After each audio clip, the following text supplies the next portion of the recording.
یہ واقعہ ہے امام کے بارے میں کہ جیسے ہی چاہا کہ روٹی کو اٹھائیں ویسے اس نے اپنا جادو چلایا اور وہ روٹی دور ہو گئی، امام نے اس کو چھوڑ دیا۔ پھر دوبارہ جب اس نے پھر تو 3 مرتبہ، جب 3 مرتبہ اس جادوگر نے اپنے جادو کا استعمال کر لیا تو جادوگر اپنی جگہ تھا، معجز نما اپنی جگہ۔ کہاں جادوگر کہاں معجز نما؟ جیسے امام نے محسوس کیا کہ میری توہین کا ارادہ کر لیا ہے دشمن نے، ایک مرتبہ دیکھا تو پردے کے اوپر، قالین کے اوپر شیر کی عکس و تصویر بنی ہوئی تھی۔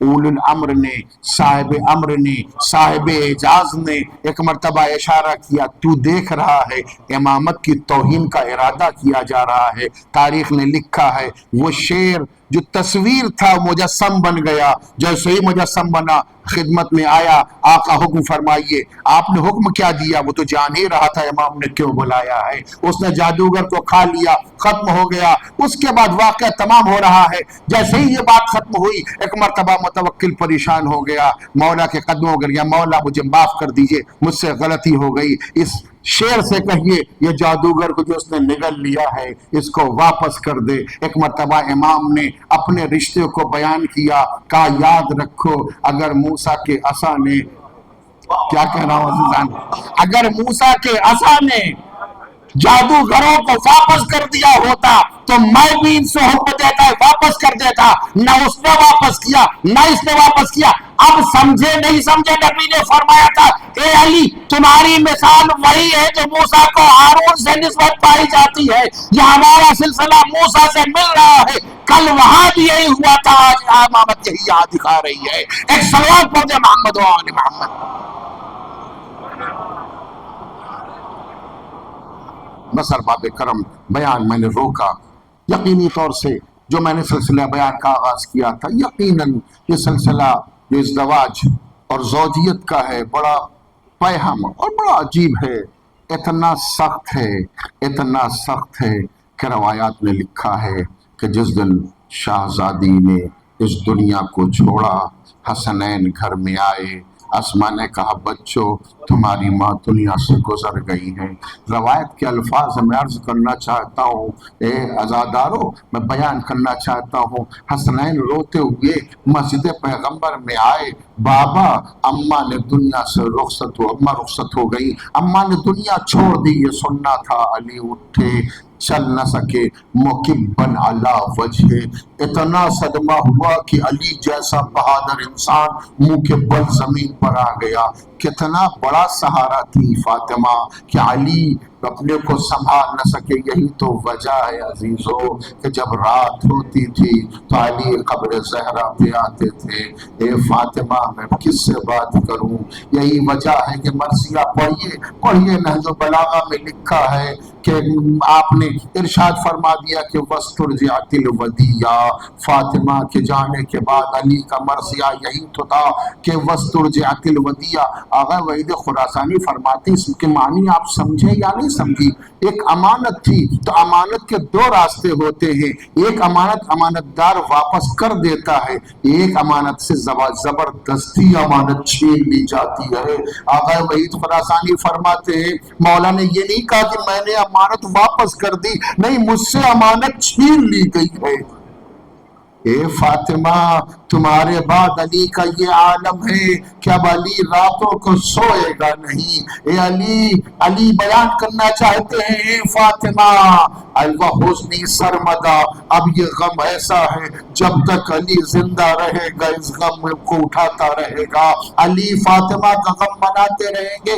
یہی تو وجہ ہے جو میں نے عرض کر دیا کہ جب رات ہوتی تھی تو علی قبر زہرا پر آتے تھے، آ کر قرآن پڑھتے تھے، باتیں کرتے تھے، اس کی باتیں کرتے تھے، اپنے دل کو سکون دیتے تھے۔ مگر روایت میں ایک جملہ ملتا ہے کہ علی ایک دن قرآن پڑھ رہے تھے، پڑھتے پڑھتے ایک مرتبہ قبر زہرا کو حرکت ہو گئی، قبر زہرا ہلی، آواز آئی اے علی اب قبر سے اٹھو گھر جاؤ۔ کہا فاطمہ خیر تو ہے؟ کہا میرا حسین جاگ گیا ہے، وہ پیسا ہے۔ ایک مرتبہ علی اٹھے، قبر فاطمہ چھوڑی، آئے گھر میں حسین کو گلے سے لگایا، پانی پلا دیا، میں کہوں گا فاطمہ یہ مدینہ ہے، علی جیسا شفیق باپ ابھی گھر بھیج دیجیے۔ ارے کل کربلا کا میدان، 3 دن کا پیاسا حسین، آپ کا برسیا ولدی ولدی قتلو ومن شرب مائے منعو، اے میرے لال تجھے پیاسا مارا گیا، میں تڑپتی رہ گئی، میرا لال ذبح ہو گیا۔ وَسَيَعْلَمُ الَّذِينَ ظَلَمُوا أَيَّ مُنقَلَبٍ يَنقَلِبُونَ إِنَّا لِلَّهِ وَإِنَّا إِلَيْهِ رَاجِعُونَ رضا بقضائه وتسلیما لامره۔ پروردگار تجھے واسطہ محمد و آل ہمارے اس عمل کو قبول فرما، جو مقروض مبارک سے سبکدوش فرما، جو پریشان حالوں کی پریشانیوں کو دور فرما، جو بے روزگار ہے برسر روزگار لگا دے، جو برسر روزگار رزق میں برکت عنایت فرما۔ پروردگار تجھے واسطہ محمد و آل جن مرحومہ کے یہ سال ثواب کی مجلس منعقد ہوئی، پروردگار ان کے گناہوں کی مغفرت فرما، ان کے اعمال کو قبول فرما، جوار سید عالمیان میں جگہ عنایت فرما۔ پروردگار اپنی آخری حجت کے ظہور میں تعجیل فرما، ہمیں ان کے آوان و انصار میں شمار فرما۔ التماس ہے کہ مرتبہ سورہ حمد، 3 مرتبہ سورہ توحید کے